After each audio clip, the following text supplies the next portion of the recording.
ప్రత్యేకించి మధ్యశిలాయుగం అదేనండి మెజోలిథిక్ ఏజ్ గురించి మనం డీప్గా చూడబోతున్నాం. ఇది కాంపిటేటివ్ ఎగ్జామ్స్ వాళ్లకు ఒక గోల్డ్ మైన్ లాంటి టాపిక్. ఎందుకంటే చాలామంది ఈ కాలాన్ని పాత రాతియుగానికి కొత్త రాతియుగానికి మధ్య ఉన్న ఒక చిన్న పాజ్ బటన్ లాగా చూస్తారు. ఒక పాసింగ్ ఫేజ్ లాగా అనుకుంటారు కదా. అవును, కాని నిజానికి మానవ మేధస్సు వికసించి ఆధునిక ఆలోచనా విధానానికి అసలైన పునాది పడింది ఇక్కడే. అంటే కేవలం ఒక వేటగాడిగా ఉన్న మనిషి ప్రకృతిని తన కంట్రోల్లోకి తెచ్చుకోవడం ఎలా మొదలుపెట్టాడనే ప్రయాణమన్నమాట. నిజంగా ఇది చాలా ఉత్సాహంగా అనిపిస్తోంది. ఈ టాపిక్ లోపలికి వెళ్లే కొద్దీ మనకు అర్థమయ్యేదేంటంటే ఇదొక మైండ్ బ్లోయింగ్ ట్రాన్స్ఫర్మేషన్. పాతరాతి యుగంలో మనిషి వేటగాడు, అది మనందరికీ తెలుసు. కాని ఈ మధ్యశిలాయుగం వచ్చేసరికి అతనొక అబ్జర్వర్, ఒక సైంటిస్ట్, ఒక ప్లానర్గా మారిపోయాడు. ఇది రాత్రికి రాత్రే జరిగిన మ్యాజిక్ కాదు. పర్యావరణంలో వచ్చిన మార్పుల వల్లే కదా ఇది జరిగింది. ఎగ్జాక్ట్లీ. భూమి మీద పర్యావరణంలో వచ్చిన విపరీతమైన మార్పులు మనిషిని ఆ దిశగా నెట్టాయి. ఆనాటి వాతావరణ పరిస్థితులు మనిషి ముందు ఒక పెద్ద సవాలును విసిరాయి. సరే, దీనిని కొంచెం విడమర్చి చూద్దాం. 10,000 సంవత్సరాల క్రితం వాతావరణంలో వచ్చిన ఆకస్మిక మార్పును ఒకసారి విజువలైజ్ చేసుకుందాం. తప్పకుండా. సుమారు క్రీస్తుపూర్వం 10,000 సంవత్సరాల నుండి 4,000 సంవత్సరాల వరకు ఉన్న కాలాన్నే మనం మధ్యశిలాయుగం అంటున్నాం. 10,000 సంవత్సరాల క్రితం నాటి ప్రపంచాన్ని ఊహించుకుంటే అప్పటిదాకా వాతావరణమంతా గడ్డకట్టుకుపోయి ఉండేది కదా. అవును, దాన్నే ప్లీస్టోసీన్ యుగం అంటారు. ఒక్కసారిగా ఆ పరిస్థితి మారడం మొదలైంది. అంటే ఒక రకంగా గ్లోబల్ వార్మింగ్ స్టార్ట్ అయిందనమాట. ఖచ్చితంగా. భూమిని వేల సంవత్సరాల పాటు కప్పి ఉంచిన ఆ మంచు యుగం ముగింపు దశకు చేరుకుంది. మంచు కరగడం ప్రారంభమైంది. వాతావరణం వేడెక్కడం మొదలైంది. అవును, వాతావరణం వామ్గా అలాగే డ్రైగా మారిపోయింది. ఈ క్లైమేట్ చేంజ్ వల్ల పర్యావరణంలో ఊహించని మార్పులొచ్చాయి. ముఖ్యంగా మన భారత ఉపఖండంలో విశాలమైన గడ్డి మైదానాలు ఏర్పడ్డాయి. పెద్ద పెద్ద గ్రాస్ ల్యాండ్స్ అన్నమాట. అవును, ఈ గడ్డి మైదానాలు రావటం అనేది చిన్న విషయం కాదు. ఇది పర్యావరణ వ్యవస్థను పూర్తిగా రీబూట్ చేసినట్లు అయింది. అంటే ల్యాండ్స్కేప్ అంతా మారిపోయింది కాబట్టి అక్కడ బతికే జంతువుల సైజు రకాలు కూడా మారిపోయి ఉంటాయి కదా. అదే అసలు సంక్షోభం. మంచు యుగంలో అంత పెద్ద పెద్ద జంతువులుండేవి. కాని ఇప్పుడు గడ్డి మీద ఆధారపడి జీవించే చిన్న చిన్న జంతువులు పెరగడం మొదలైంది. జింకలు, లేళ్లు, మేకలు, గొర్రెలు లాంటివి కదా. అవును, ఇవి చాలా చురుగ్గా అత్యంత వేగంగా పరుగెత్తే జంతువులు. ఇక్కడే మన వాళ్లకొక పెద్ద సవాలెదురైంది. పాత రాతియుగం నాటి ఆయుధాలు ఎలా ఉండేవి? చాలా పెద్దవిగా, బరువుగా, బండ రాళ్లలా ఉండేవి. అవును, ఒక పెద్ద జంతువైతే ఆ బరువైన రాయితో కొట్టి చంపొచ్చు. కాని ఇప్పుడున్నవి చిన్నవి, గాలికంటే వేగంగా పరుగెత్తేవి. పాత ఆయుధాలతో వీటిని వేటాడటం అసాధ్యం. ఆ సంక్షోభం నుంచి అసలు వాళ్ళెలా బయటపడ్డారు? ఇక్కడ ఆసక్తికరమైన విషయం ఏమిటంటే మనిషి ఆ పాతరాళ్లను పట్టుకుని పరిగెత్తడం మానేశాడు. ఒక క్షణం ఆగి ఆలోచించాడు. ఆ జంతువుల గుంపుల ప్రవర్తనను గమనించడం మొదలుపెట్టాడు. వావ్! అంటే ఆహారపు అలవాట్లను, బ్రీడింగ్ సీజన్లను అబ్జర్వ్ చేశాడన్నమాట. అవును, కేవలం చంపాలి అనే దృష్టి నుంచి అర్థం చేసుకోవాలి అనే దృష్టికి మారాడు. బహుశా ఇదే అతిపెద్ద సైకలాజికల్ షిఫ్ట్. ఇది వింటుంటే నాకు చాలా ఆశ్చర్యంగా ఉంది.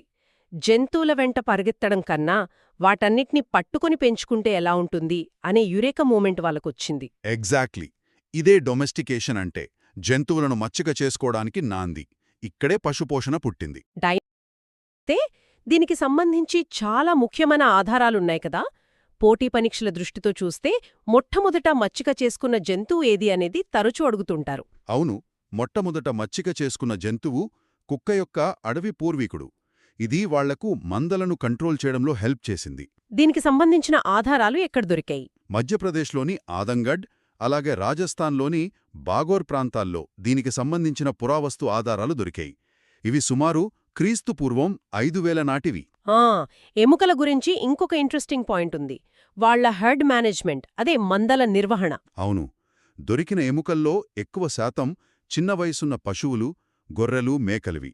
దీన్ని బట్టి అర్థమయ్యేదేంటంటే వాళ్లు ఆడవాటిని, పిల్లలను సంతానోత్పత్తి కోసం ఉంచి ముసలి లేదా మగ జంతువులను మాంసం కోసం వాడేవారిని స్పష్టమవుతోంది. అవును, కేవలం ఆ పూట ఆకలి తీర్చుకోవడం కాకుండా భవిష్యత్తు కోసం ప్లాన్ చేయడం స్టార్ట్ చేశారు. ఇక్కడే విషయం మరింత ఆసక్తికరంగా మారుతుంది. జంతువుల విషయంలోనే కాదు, మొక్కల విషయంలో కూడా ఒక నిశ్శబ్ద విప్లవం జరిగింది. ఖచ్చితంగా. గోధుమ, బార్లీ, వరి లాంటి ధాన్యపు గడ్డి మొక్కలు సహజంగా పెరగడం గమనించారు. ఆ గింజలను గుహల దగ్గర చల్లి ప్రిమిటివ్ కల్టివేషన్ లేదా ఆదిమ వ్యవసాయానికి నాంది పలికారు. అలాగే నదుల దగ్గర స్థిరపడి చేపలు పట్టడం కూడా నేర్చుకున్నారు కదా. అవును, ఫిషింగ్ స్టార్ట్ చేశారు. అయితే ఇక్కడొక ప్రాక్టికల్ సమస్య వచ్చింది. వ్యవసాయం చేయాలి, చిన్న జంతువులను వేటాడాలి, చేపలు పట్టాలి. వీటన్నిటికీ పాత ఆయుధాలు పనికిరావు. అప్పుడే వాళ్ళు మైక్రోలిత్స్ అంటే సూక్ష్మ శిలాయుధాలు వాడటం మొదలుపెట్టారు కదా. అవును, పాత ఆయుధాలు వదిలేసి కేవలం 1 నుండి 5 సెంటీమీటర్ల పరిమాణముండే పదునైన చిన్నరాళ్లను వాడారు. 1 నుండి 5 సెంటీమీటర్లు అంటే చాలా చిన్నది. దాన్ని నేరుగా చేత్తో వాడటం కష్టం. కరెక్ట్. అందుకే వాళ్ళు కాంపోజిట్ టూల్ టెక్నాలజీని క్రియేట్ చేశారు. దీని మనం ఆధునిక మాడ్యులర్ డిజైన్తో పోల్చవచ్చు. అంటే చిన్న బ్లేడ్లను ఎముకలకు లేదా కర్రలకు జిగురుతో అతికించి బాణాలు, ఈటెలు, కొడవలిలాంటివి తయారు చేశారన్నమాట. ఎగ్జాక్ట్లీ. ఇందులో గొప్పతనమేంటంటే ఒక చిన్న రాయి విరిగితే మొత్తం ఆయుధాన్ని పారేయక్కర్లేదు. ఆ రాయిని మాత్రమే మార్చుకునే తెలివితేటలు వాడారు. రిసోర్సెస్ని భలే ఎఫెక్టివ్గా వాడారు. దీనివల్ల చిన్న జంతువుల వేట సులభమైపోయింది. అవును, ఈ టెక్నాలజీ వాళ్ళకిచ్చిన కాన్ఫిడెన్స్తో సముద్ర తీరాల నుండి పర్వతాల వరకు విభిన్న పర్యావరణ ప్రాంతాలలో జీవించటం మొదలుపెట్టారు. ఎకోజోన్స్లో వాళ్ల విస్తరణ నిజంగా అద్భుతమైన అడాప్టబిలిటీని చూపిస్తోంది. పరీక్షల కోసం కొన్ని ముఖ్యమైన ప్రదేశాలు గుర్తుపెట్టుకోవాలి కదా. అవును, గుజరాత్లో లంఘనాజ్, కనేవాళ్, లోతేశ్వర్ ముఖ్యమైనవి.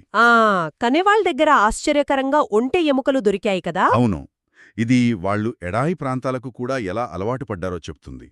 అలాగే మధ్యప్రదేశ్లో భీంబెట్కా, ఆదంగఢ్, రాజస్థాన్లో బాగోర్. ఉత్తరప్రదేశ్ అంటే గంగాలోయ ప్రాంతంలో సరాయి నహర్రాయ్, మహాదహా, చోపానీ మాండో. అలాగే బీహార్లో పైసరా, కర్ణాటకలో సంగనకల్లు కూడా ముఖ్యమే. తీర ప్రాంతాలకొస్తే ముంబై, విశాఖపట్నం, తమిళనాడులోని తూతుకుడి దగ్గరున్న తేరీ సైట్స్. తేరీ సైట్స్ అంటే ఇసుక దిబ్బల ప్రాంతాలు కదా.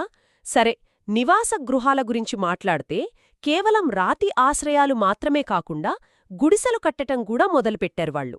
అవును, భీంబెట్కా లాంటి రాతి ఆశ్రయాలతో పాటు చోపానీ మాండో, భాగోర్ లాంటి చోట్ల అండాకారపు గుడిసెల ఆనవాళ్లు దొరికాయి.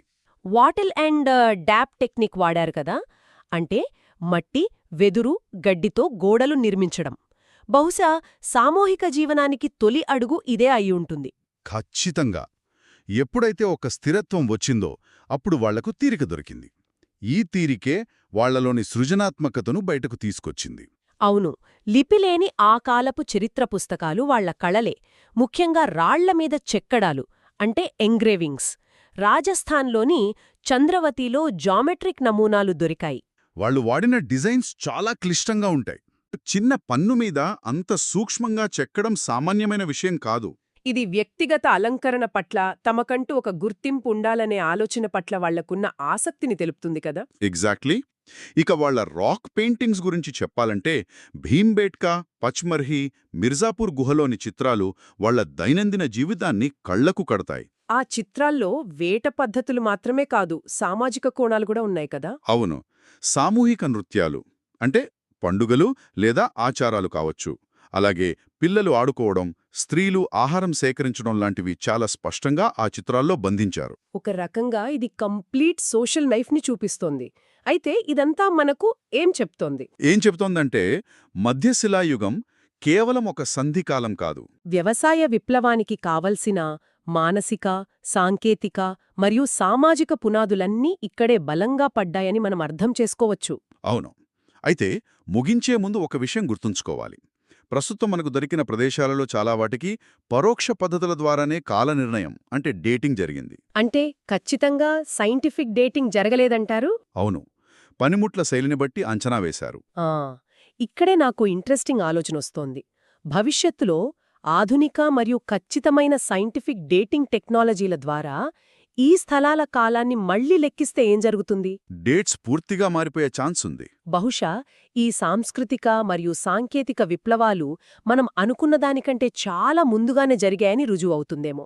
లేదా భారత ఉపఖండంలో ఊహించని ప్రాంతాల మధ్య ఎంతో ముందుగానే సంబంధాలుండేవని తెలిస్తే అది నిజంగా ఒక పెద్ద సంచలనమవుతుంది. అప్పుడు మనం ఎంతో కష్టపడి చదువుకున్న ఈ ప్రాచీన చరిత్ర పుస్తకాలను పూర్తిగా తిరగరాయాల్సి వస్తుందేమో కదా? అందులో ఎలాంటి సందేహం లేదు.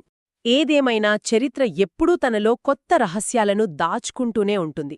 ఈ ఆలోచనను మీకే వదిలేస్తూ ఈనాటి లోతైన విశ్లేషణను ముగిస్తున్నాం. ఇన్ని ఆసక్తికరమైన విషయాలు